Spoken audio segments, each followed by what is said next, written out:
Bright চশমা পরবে, মানে চশমা ছাড়া দেখতে পাবি না, দূরের জিনিসটা দেখতে পাবো না। থাক না, পড়তে হবে না, অযথা দাগ পড়ে যাবে। আচ্ছা পর দেখি, হালকা এগুলো টিচার টিচার লাগছে একদম, না খোল, যাচ্ছে না। এখন দূরের জিনিস দেখা দরকার নেই, বর কাছেই আসবে, ঠিক আছে। হাই শ্যামলি, বাইরে প্রচণ্ড আওয়াজ হচ্ছে, তার মধ্যে আমি তোর সাথে একটাই ছোট্ট করে জানতে চাইছি, আজকে তো কেমন লুক চাই, তোর স্পেশাল ডে কেমন, কি বল। আমার শুধু স্কিন টোন মেনটেন করে মেকআপটা করো, ব্যাস বাদ বাকি তোমার উপর। আর এটাই স্কিন টোনটা তোর মতনই থাকবে। আচ্ছা ঠিক আছে।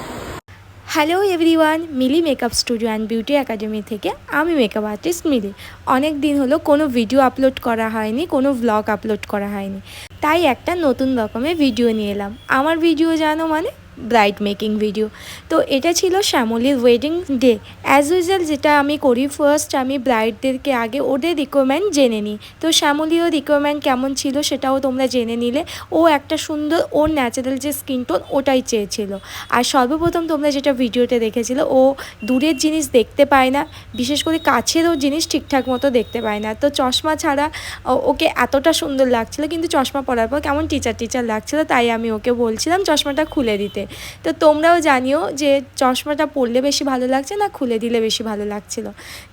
সেদিন আমার অনেকটা লেট হয়েছিল ওকে সাজাতে, কারণ ব্রাইড বসেছিল অনেকটা লেট করে। তো আমার এতটা লেট আমি কোনো জায়গায় কাজ করি না, কিন্তু ব্রাইড না বসলে আমারও কিচ্ছু করার নেই। ও অনেক রিকোয়েস্ট করেছিল, তখন আমাকেও বাধ্যগত লেট করতে হয়েছিল। যাই হোক, ওকে যতটা আমি পেরেছি সাজিয়েছি। আর সেদিন ছিল বীভৎস পরিমাণে গরম, তো ফ্যানটা মানে মোটামুটি একটা পেয়েছিলাম, লাইট সেটআপও ঠিকঠাক ছিল না যতটুকু হয়। তো তার মধ্যে আমি এই মেকআপটা করেছি। আমার টেনশন ছিল এতটা জোরে মানে ঘামও দিচ্ছে, আর এতটা গরম কিভাবে মেকআপটা স্টে করাবো। কিন্তু ওর মেকআপ সুন্দর স্টে ছিল, ওর সুন্দর একটা রিভিউও দিয়েছে ওর হাজব্যান্ড, তো তোমরাও সেটা দেখেছিলে। তো এটা আমি মুকুট সেট করছিলাম, তো পেছনে দিলে ও বলছিল পেছনে দিতে, কিন্তু সামনে দিলে বেশি বেটার লাগছিল, তো তোমাদের সাথেও সেটা শেয়ার করছিলাম।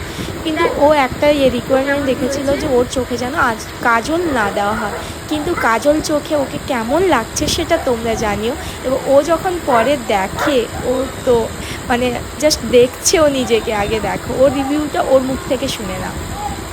এতক্ষণ কোনো আয়না টায়না কিচ্ছু দেখেনি।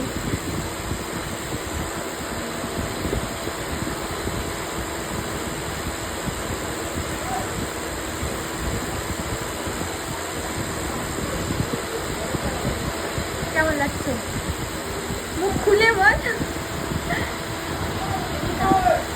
কেমন লাগছে? সব কিছুতে স্যাটিসফাইড? হেয়ারটা তো তোর যা, সেটাকে আমি ম্যানেজ করে কোনো রকমে করেছি। স্কিন টোন সব কিছু ঠিক আছে। কলকা থেকে তুই আইতে কাজল নিবি না বলেছিলি, এবার বল কেমন লাগছে? কাজল দিতে কেমন লাগছে? ভালো লাগছে। এবার টাকা দেখে দিবি, পুরো লুক চেঞ্জ না? সত্যিই তাই। শুরু থেকে ও কোনো আয়না টায়না কিচ্ছু নিয়ে বসেছিল না, ওই যেভাবে আমি তাকে রেডি করে দিয়েছি তারপরে সে সুন্দরভাবে নিজেকে দেখছিল। তো সেই জন্য এতটা লেট করে, এতটা মানে করে করে সে দেখছিল। তোমরাও বলো ওর স্কিন টোন মতো ওর মেকআপটা হয়েছে কি না। আমি সবসময় স্কিন টোনটা মাথায় রাখি, কারণ উগ্র মেকআপ করলে ভালো লাগবে না। নিজেদের কালারটাকে নিজেরা ভালোবাসো, এটাই আমার মেকআপের মধ্যে থাকে। তো আমিও যেরকম সবাইকে স্কিন টোনের মধ্যে দিয়ে থাকি।